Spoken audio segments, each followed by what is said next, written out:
Good morning and thank you for staying with us. You're listening to Smooth 98.1. It is time for Freshly Pressed 981, which is a part of Smooth Breakfast with me, Valentine. And I am Mairo-Ese. Good morning, Lagos. Good morning. It's a time for us to go into detailed analysis of our newspaper stories. And this morning, joining us, we have Big Koofs at Tunde Okufi. Good morning. Morning, Valentine. Good morning Ayo. to you, Morning. Tunde. Yeah, And special thanks to Waji for stepping in this cold Friday morning. Hey, Waji. Morning, Valentine. Morning, Ayo. And good morning, Lagos. Morning. Good morning to you. All right, Lagos, join the conversation by sending us messages through WhatsApp to 0809 444 0981. That is the WhatsApp number 0809 444 0981. On Twitter. And on Twitter, we're at Smooth981FM. Please follow us. Use the hashtag FreshlyPressed981. Also on YouTube, we're streaming live. Don't forget to subscribe to our YouTube page so that you get notifications whenever a new video goes up. And don't forget to take us wherever you go with our Smooth981FM app on your Google App Store or Apple Play Store. That's right. Apple App Google Store, Play Google Play Store. Apple Store. It's fine. You just expose yourself there on Android user. It's fine. Let's move on to more stories. It's a Feel Good Friday. Today, from this day newspaper, our first story reads as headline, Burutai, soldiers have license to kill criminals. And as a statement, as credited to the Chief of Army Staff, Lieutenant General Tukur Burutai. Please tell us the extent to this statement and really what he implied by saying that and why, what called for that statement, Waji. He said, what did he imply by saying this? Yeah. I don't think there was anything he implied. I think he said what he said. But it didn't end there. Yeah, I understand that, but the representative who said it. So I think I and I were having this conversation regarding, from a constitutional point of view, what is the correct thing to do? Because based on my understanding, and anybody can chip in to correct me if I'm wrong, is that the Nigerian military is meant to come in and operate in a law enforcement capacity in the event of a national emergency, where the local law enforcement no longer have the capacity to now maintain law and order. That's what my understanding of what the military is supposed to do.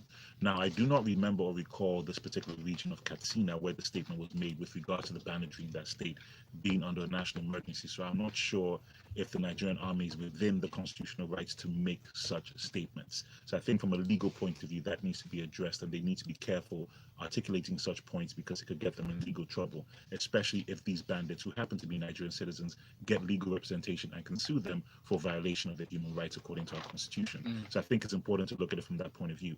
Now, with that said, this is very important because what is happening in that part of the country is getting out of control. The rate of kidnapping, the rate of banditry attacks, especially on the highways and everything else. And I think maybe the military, from a very proactive standpoint, is saying that, look, we cannot just sit back and allow bad things to happen, which I can appreciate from a very human reactive point of view. Now, getting into the legality of it, that's a different conversation, but I can appreciate that if you are a trained soldier, military security personnel, and you happen to have knowledge of individuals being attacked in a region that you are close to, it is going to be very hard for you to do nothing. So I get the sentiments behind it, but I just think that the articulation of these points, especially when he goes on to say that you have a right to kill criminals, but you cannot be killed, I think that narrative gets a bit conflated with regards to which is why I asked the initial question. I know where you're going with that, and I was trying to get there. It gets a bit conflated with that because I don't know what that means. So if they kill a soldier, what happens? Are you going to eviscerate the whole town? Maybe it's just the call for them to be very careful and not be drawn into. Okay, so here's what I'm reflecting. I feel it connects with this statement. Next statement he makes. He said, and I'm quoting him: "It's your responsibility to safeguard this nation from every form of security threat. Make sure you patrol the flashpoints both day and night, and there, do not hobnob with any local to avoid distractions." So in a sense, kind of warning them not to be, drawn into the whims and caprices of criminals who are part of the community. I mean, that's once again, it's fine. It's for me, it wasn't a carefully worded statement. I understand the intentions behind it, but I think there's certain processes you should follow. So, and if the governor is part of this conversation, and if the governor feels that his security personnel within the state, because he does have access to police and other security personnel, no longer have the capacity to handle security in that state, then he needs to make his case towards the presidency that I need a state of national emergency declared, so that the military can come in and just take over. So that way, if you do that, then we all know what Nigerian soldiers would do. They'll literally go in there and clean it up. So I think that's just what should happen. Let's follow the legal process to avoid any further issues, and we can accomplish the goals of making sure security is properly handled in that state. Well said, Audrey. Thank you very much. I'll come to you, Tunde, for this next one. It seems to be an elephant in the room in terms of broadcast. And It's a rhinoceros. We already have comments coming in. okay, so let's take on this story from the Vanguard newspaper. According to this report from the Vanguard newspaper, Duplessis, that's the owner of Dara Communications, Chief Duplessis storms National Assembly, calls for holistic review of NBC law. So what happened was that, according to the NBC, the National Broadcasting Commission, over the last 2 years, they've summoned on several occasions management of the company, that's Dara Communications, owners of AIT and Raypower, to address issues regarding the operations of the AIT or Raypower with the company, particularly political platforms and a particular show that reviews political events. Now, they cited sections of their broadcast code, and I have it in front of me, sections 3.1.2 and 3.1.3 under the general guidelines of the NBC code. It reads, 3.1.2 says materials likely to incite or encourage to the commission of a crime or lead to public disorder shall not be broadcast. And the second one, 3.1.3, the broadcaster shall recognize expression as an agent of society. Therefore, he shall not use this medium for any personal or sectional rights, privileges, and needs of his own proprietor, relatives, friends, or supporters. Dara Communications, Dr. replies and indicates that they are being used by the present administration to intimidate them. Your thoughts? Yeah, and this is pertinent to all of us. See how Valentine had the NBC laws at hand. This is how we have to live. First of all, it says Dr. C, storms. It's very flowery language. A large part of let me start with the constructive parts. A large part of what Dr. C has suggested I think we will benefit from, which is that board of directors and the director general of the NBC be subject to approval by the National Assembly, right? I don't know how that measures up globally, but you need to look for your own solutions for your own country. If the worry or fear is that we will not be as responsible in appointments, or people won't be as fair as other nations. So there is some merit in that, saying, okay, let's put this before the National Assembly, which consists of all parties, and then they pick someone who they feel will carry out his duties without any partiality. That said, though, the allegation is, as you said, is that the part of the broadcast is treasonous.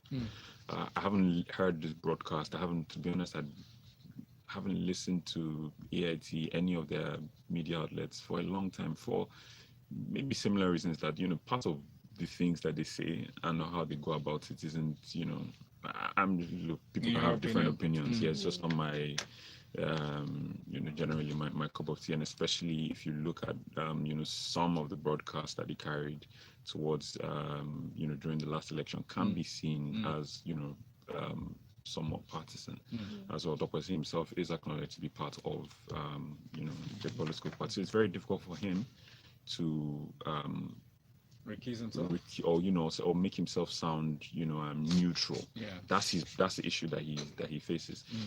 However, Is he bound to be neutral? He's bound.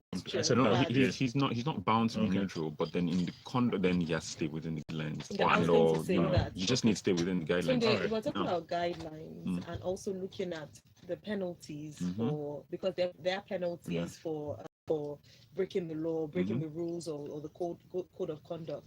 They've been fined heavily in the past. Yeah. They have been, they've come under fire and they have paid. They've paid their fines. Suspending them indefinitely, is it commensurate to the offense? Exactly. Now that comes to the second part of what I'm saying. Now, is the punishment commensurate? Is there a build up? Is there what are the thresholds for suspension, and what are the guidelines for that?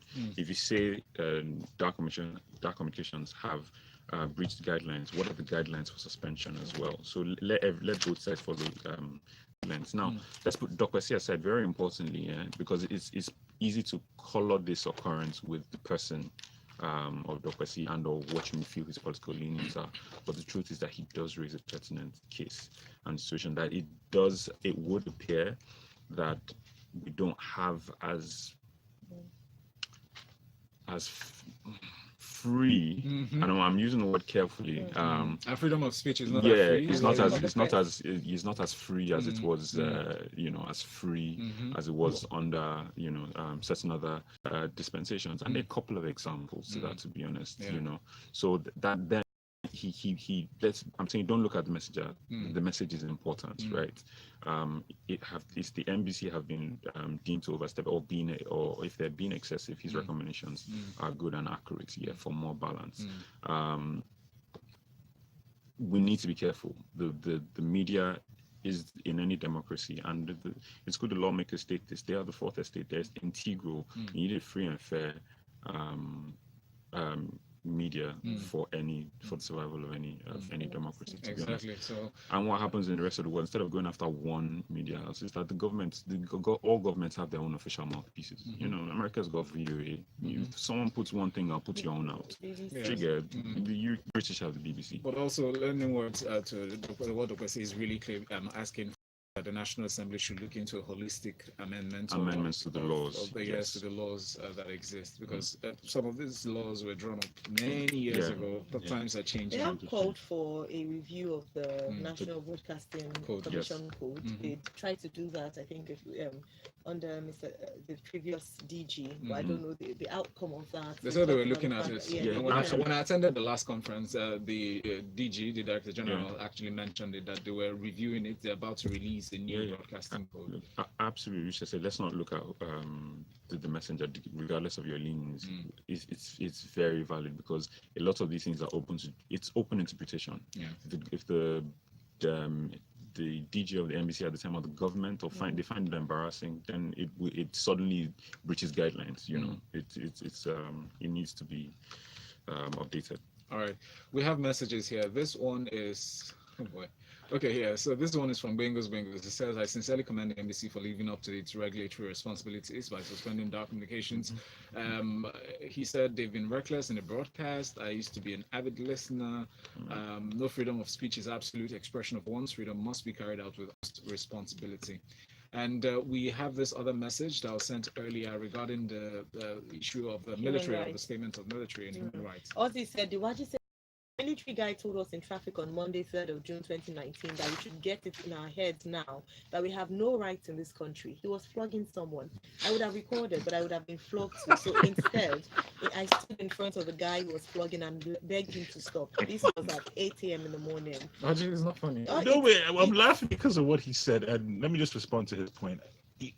All I'm saying is that they should just suspend our rights and let it be known so that we can all just go about our business. And frankly speaking, hold on, Valentine. Okay. And frankly speaking, there are some parts of the country and parts of people who say, you know what, maybe our rights need to be suspended so that we can course correct our behavior and begin to chart a course towards normality. You are Maybe. To write some that making wrong, statement you man. have made is I said some quarters. I said some quarters. I mean, sarcasm. Yeah, Of I course get it's the sarcasm, but yes. the thing about it is the military should be reminded that they are in a place of service to I agree. I agree with you 100%. So the part of, I'm the boss, you are the servant. But once again, it's misplaced position. You're missing my point. I just say for you to have that, to make that statement, let it follow some common sense. So you can say that we have the right to because we are in a state of national emergency. That's all I'm saying. All right, I hear you. From the Guardian newspaper next, we have this story. I'll come to you today for analysis on this. So the president, Muhammadu Buhari, has revoked 4 oil mining and prospecting licenses, actually 5 altogether. It said the reason is because there were some infractions, or rather they violated some statutory regulations that they were given to operate under. Yeah, we all know that WhatsApp message that circulates. We've all seen it now. Which one? Which one in particular? Because there are millions of there are them. millions. And I'm talking about the one where Buhari is supposed to revoke all licenses. Yeah, it comes up from time to time. Yeah. Comes up Some of them before I just read the elections. headlines Before the first time it came, it just is something that pops up from time to time. Very old message. So it was interesting to actually then see this and say, see. But the reasons why they've done this, if found to be accurate, and obviously, I'm not sure how much of because the powers of the Minister of Petroleum the president doubles as, and they've doubled as since. I think maybe only Jonathan was different. Obasanjo was one and started it, having two portfolios: presidency and the minister of petroleum, and then only appointing a minister of state, which is like a junior minister. And they seem to have absolute powers here. So I'm not sure. I mentioned this to say I'm not sure how much recourse to appeal these companies have. So, even if the allegations are found to be accurate, maybe, it's been revoked. See, because the award of it anyway is because it's the prerogative of the president, is very political. So when you fall out of political favor, But beyond that, how do you see this affecting the production targets that the federal government has set aside, especially as they benchmark the budget on this? I don't see it affecting, to be honest, not to a great degree, because if one of the affected companies were just bottom line, not all of them. So let me not say I don't see it affecting. This is not existing capacity. Right, so the breach for some of them, I presume, beyond debts and beyond royalties, probably there's a guideline or there's a time frame within which you're meant to be operational and they're not operational. But mostly it's for legacy debts, legacy debts. To talk about the budget, the renewal, they renewed 42 licenses. That added how much that added? 2 billion, which is a significant amount, 2 billion USD to the budget. So revoking some licenses for mining and one prospecting, revoking some of those licenses is up by the revenue that's been gotten from the renewal of previous ones. So. Thank you, Tunde. Come back to you. Let's quickly just touch on this next story since we're still talking from New Telegraph very quickly. The Emir of Kano has been given 24 hours notice to respond to the query that was leveled against him by the Kano State Anti-Corruption and Public Complaints Commission on Monday, indicting him of misappropriating the funds to the tune of 3.4 billion naira. Please, your thoughts on this story. The letter I saw said 48 hours. So, I don't know if maybe there's more than one version than circling out there, but I saw a letter that said 48 hours. There's a lot that can be said about this. Before the detail of it is for me how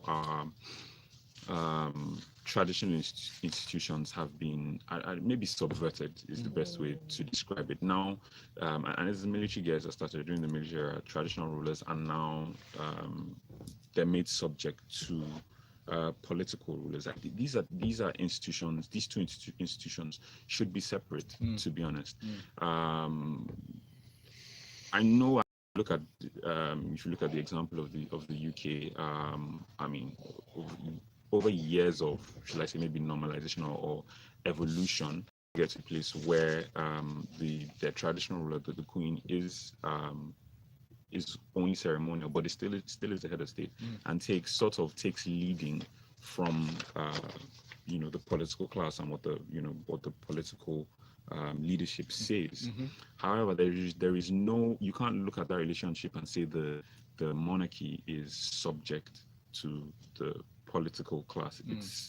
There is sort of mutual respect, and these things are essential because we've changed what traditional rulers are for, right?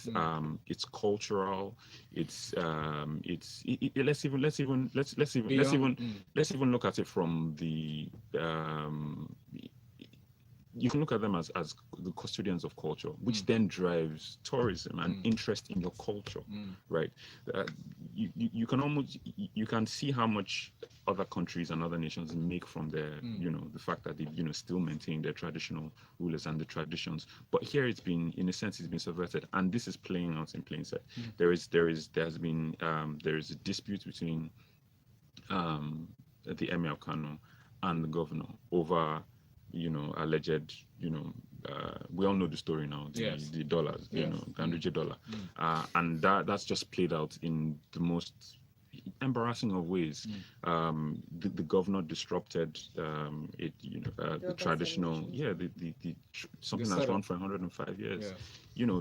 They're potentially, if we took these things serious, these are things that people travel to come and see. Yes. Do you get? Mm. Right? So for me, I think, and there's so many things wrong. How does the emir have 3.4 billion to misappropriate?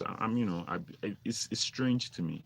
Right? So it questions. I mean, it just casts spotlights on level of influence, All sorts of collaborative things. efforts, or anything in administration. But what you had it? No, my point was, but we're not a constitutional monarchy. No, we're not. Yeah, so Neither is the UK. no, the UK is a constitutional monarchy because the monarchy has to approve the Oh, ruling yeah, government. she invites the Yeah, government. so that's why whenever the prime minister government, comes in, that's he true. says She on invites them to form permission of Her government. Majesty, I Yeah, form a but while I government. understand that, Waji, it's also she doesn't have the right to. It's ceremonial. At the end of the day, she cannot say that when he presents her, she'll say, "Oh, I refuse." No, but to she complete." can. She No, theory, by yes. law, In practice, by she law, can't. she can. Yeah, by law she can because she is the head of She state. is the head of state. She is the head of state. That's no my doubt. point. So in But, this, there's because this almost has an been, rule. but this has been playing out because of the way this has been playing No. out. It seems to be like a political power no, tussle, but so to my speak. point is that in our situation, these ruling individuals get money from the state government, Yeah.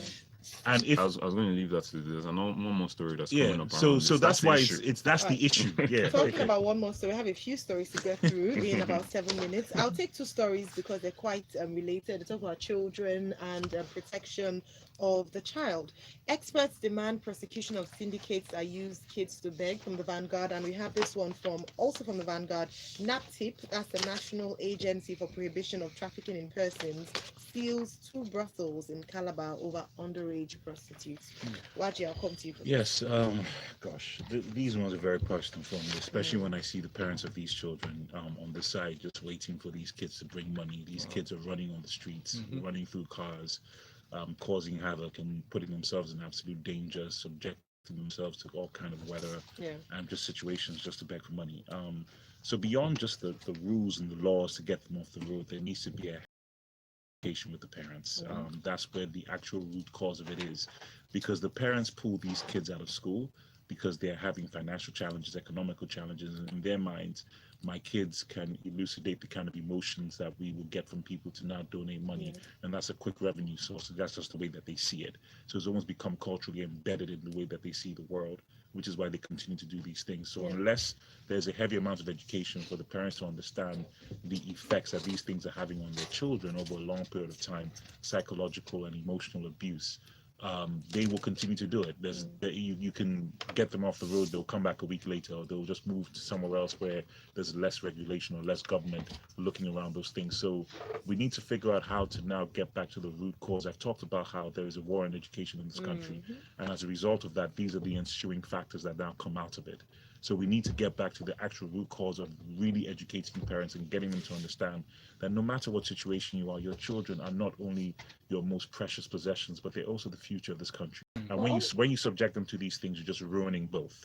Yeah. Now, when you talk about syndicates as well, we also know there's also a criminal aspect to this, whereby it's not even the parents who are directly bringing their children to maybe an urban city like Lagos to have them on the streets. We have people who approach the parents, tell them that they're taking their children, to Lagos for a better life, and then use them as street Well, beggars. it's part of that education that I'm referring to, because no matter what you're dealing with, if somebody comes to you to tell you that they're taking your child for a better life in Lagos, if you are properly informed, then you can make a more discerning decision as to whether or not you want to give your child out. So that's my point about you have to get to the root cause of it, because the parent has to protect that child. So that way you don't allow other influences to come in and take advantage of your child. The root cause is that these guys can't feed their kids. I understand that, Yes, but what but I'm using saying the is kids that as you lie tackle down on the road. no, and but you die or tackle something. poverty with education, Tunde. That's my point. Right. Yeah. Femi Wo sent us a message on WhatsApp. Says, "Won't we be right to call Ganduje an economic saboteur? The Doba, a source of local and foreign revenue, was disrupted by actions allegedly traced to him." Personal. And this one from Elias says, "Shutting down of AIT TV station is the welcome development." Wow. Okay. A lot of people don't like him. Wow, it's not their pattern. It's good for We, them. we have Shegun balanced says, comments yes. actually. Yeah. Shegun says, PDP shouting dictatorship over AIT has forgotten that GJ closed down leadership newspapers and locked up their journalists. Emir Sanusi should explain how he spent the money. Did he whack it or not? The question is, why did he have 3.4 billion? It was allocated That's a that question money, control. Henry Emmanuel Chukudi says from Apapa says it's typical of the government to go against anybody or institution who is not in support of their bad system. Sanusi is one of them, so they must go after him. All right, let's take this story. Still on security. Defense headquarters flays troops caught on video maltreating suspects. And Wajid, the Guardian newspaper has this report. A video went viral on social media of some personnel's maltreating suspected bandits arrested along Kaduna Abuja Road. Please take us through this statement. So this is to the point that you made, or was it Valentine, about the person that tried to video, the person that made a comment. Yes. So this is pretty much it. This is what is happening. So I just think there needs to be better clarity. I understand and believe that from a security point of view, people feel that they need to take it there in order to get the information that they want. But under no circumstances, without the right application of the constitutional law, should people's rights be violated. I think that's just the point that we're trying to arrive at. We do appreciate that, if the actions of these security personnel reduce the banditry and the crime in those regions, I'm sure people will be happy. But let us not do it at the expense of violating accords that we have signed, even from a global level. So I just think we just need to be very, very careful. Apply some wisdom to what it is you're doing, so that way you can just get the same results, but at the same time follow due process. As well, still underscores the importance of consequences, because that way you can check excesses. Now, Austin from Mairo-Ese actually sent this one. It says, you guys are doing a fantastic job. Thank you. There's no absolute freedom of speech. AIT committed some infractions and should be punished. Our communications owed staff for months and sold uniforms, aka Ashrebi, for staff in 2015 general election. That's a different conversation. Wow. Another conversation. I see the connection, though. Ike says, as grim as it sounds, the soldier's statement on rights is correct. Remember how Shiites were shot and buried in unmarked graves for standing or daring to stand up to the army chief? All right, let's move on to our last story here. Today, this day newspaper has this report: Zamfara suspends traditional rulers over involvement in banditry. You already, touched on this or referred to this earlier on. So just take us very quickly So through this story. it's one of those issues again. I mean, I've already gone over that part. So what I want to focus on is the money for me.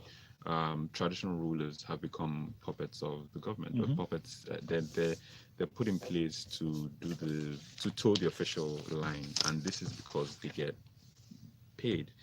And for me, that's the biggest issue. Entitlement to money spoils everything. I didn't say money. The entitlement to it spoils everything, right? And it's destroying our our traditional institutions. These guys are meant to. They're supposed to community advocacy. There's certain issues and things that they're meant to resolve. Their cultural courts and local disputes that they're supposed to be able to handle without They're stripping them of their relevance, of their powers.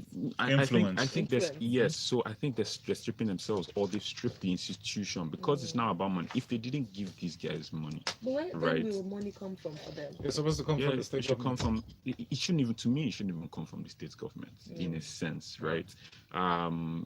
It can come. They should get. They should get some allocation. They should get some allocation, but it's being able to ensure that independence. That's the tricky part. When they are subject, their well-being is tied directly to the state governor. It's a problem. You almost become subservient. No, but the irony is that people who shouldn't, if it wasn't so lucrative, 3.4 billion. Yeah, but my point is, if it wasn't so lucrative, yeah, then perhaps certain individuals wouldn't go for it. That's number one. But number two, if indeed that these are traditional titles that are hereditary and passed on, you can go about your regular life with jobs and earning revenue. You don't have to necessarily receive money from state governments, but then you continue to maintain that respect of the institution. It's very possible. Why does the queen work? No, but that's what I'm saying. I'm not. No, she does. But it's a constitutional monarchy. It's wrong for you to think that she doesn't work. She does work. She's the head of state. She does work. So she earns her keep. No, she has a government position. Yeah. Sorry. Emeka Hinejigbo sent in this message. Says, "Good morning, guys. I agree with Waji's sarcasm. Let them revoke all the rights, so that we all know that we're in a full-blown dictatorship." And we have a final message from Osita Chibike. So I've listened to the program on the dark communications, like they mentioned. There's nothing wrong with their presentation, but the only truth is that they speak the truth to power. So when we compare AIT with CNN criticism of Trump, Trump would have banned CNN for life. Where's the freedom of speech in Nigeria? All right. Unfortunately, that's where we draw a freshly pressed 981 to a close. Today, join the conversation on social media. You can tweet at the Analysts, at Waji is at the Corporate MC, at the Corporate MC with a K, and Tunde Kofi is at Big Cuffs on Twitter. Mairo-Ese, Valentine _who on Twitter. Send in your messages and use that hashtag freshly pressed 981. Next, we talk sports inside of the locker room. Good morning.